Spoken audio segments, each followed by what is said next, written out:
اعوذ باللہ من الشیطان الرجیم، بسم اللہ الرحمن الرحیم۔ حکیم قیوم خان سنیاسی کشتجات یوٹیوب چینل پر اپنے بھائیوں سے مخاطب ہے، اور آج میں اس چینل پر اپنے بھائیوں کے لیے ایک خاص نسخہ لے کے آیا، اور یہ نسخہ حبی مقوی خاص کے نام سے بنتا ہے۔ ابھی آپ حکماء حضرات ہیں، آپ خوب اندازہ لگا سکتا ہے کہ حبی مقوی خاص کس مقصد کے لیے استعمال ہوتے ہیں۔ تو ابھی جو اس کے اندر اجزاء آپ کو درکار ہوگی وہ بھی آپ وہی نوٹ فرما لیں۔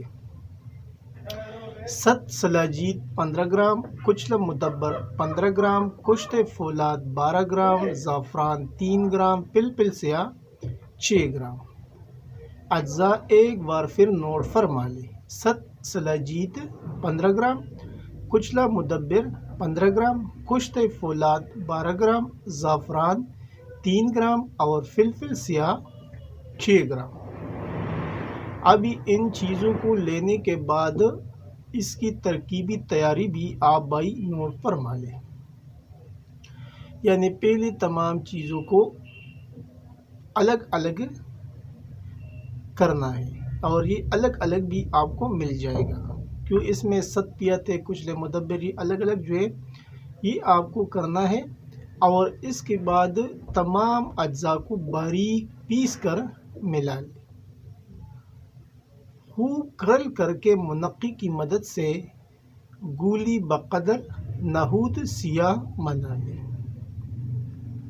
یعنی یہ جو اجزاء ہے اس کو پہلے آپ نے باریک سے خوب کرنا ہے، اور پھر منقی کی مدد سے آپ اسے نہود سیاہ کے برابر آپ کو گولی بنانا ہے۔ اور گولی بنانے کے بعد اب اس کا اگلا مرحلہ استعمال کا آتا ہے کہ اس کو کس ترتیب سے استعمال کیا جائے۔ تو اس کی جو مقدار خوراک ہے وہ ایک گولی صبح اور شام، اور یا صرف رات کو بھی ہمراہ نیم گرم دودھ کے ساتھ استعمال کر سکتے ہیں۔ یعنی یہ گولی آپ صبح اور شام بھی استعمال کر سکتا ہے، اور صرف رات کے ٹائم بھی کھانا کھانے کے بعد نیم گرم دودھ سے آپ اسے لے سکتے ہیں۔ یہ تھا اس کا طریقہ استعمال۔ ابھی کچھ بھائی یہ بھی سوال اٹھائیں گے کہ صبح اور شام کتنی گولی کھانی ہے، تو ایک گولی، یعنی ایک گولی صبح اور ایک شام کو، اور یا صرف رات کے ٹائم میں ایک گولی استعمال کرنا ہے۔ ابھی اس کے جو خواص اور فوائد ہے وہ بھی آپ بھائی نوٹ فرما لیں۔ اضافہ با اور وجہ المفاصل کی بہت شاندار دوائی ہے، یہ نہایت مجرب اور آزمودہ ہے۔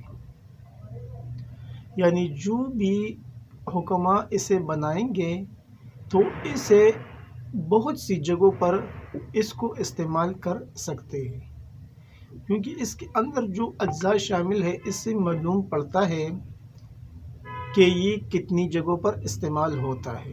یہ ڈیپینڈ کرے گا ایک قابل حکیم کے اوپر۔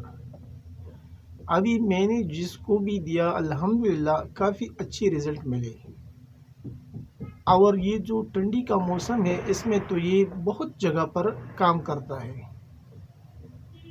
اور زافبا کا جو مریض آتا ہے تو یہ ضرور آپ کو اس کے ساتھ دینے چاہیے، جو میڈیسن آپ اور دیتا ہے اس کے ساتھ یہ ضرور شامل کرنا ہے، کیونکہ یہ ایک جزء اعظم بنے گا زافبا کے مریضوں کے لیے۔ باقی آپ اپنے مطلب سے کوئی بھی چیز دے سکتے ہیں، چاہے وہ کمپنی کا ہے، جو بھی ہے وہ دے سکتا ہے، لیکن یہ نسخہ اپنے پاس تیار رکھنا چاہیے، کیونکہ یہ ایک اکثیری نسخہ ہے اور بہت کام کرنے والا نسخہ ہے۔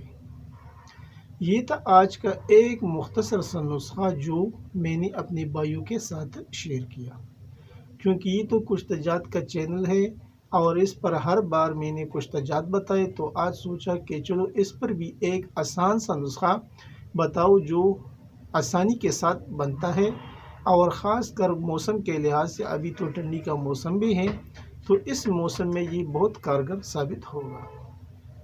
آپ سب بھائیوں سے وہی ریکویسٹ کی جاتی ہے کہ اس چینل کو زیادہ سے زیادہ سبسکرائب کریں، لائک اور شیئر بھی کیا کریں، اور بیل کا بٹن ضرور دبائیں تاکہ اگلا نوٹیفیکیشن آپ بھائیوں کو بر وقت مل جائے۔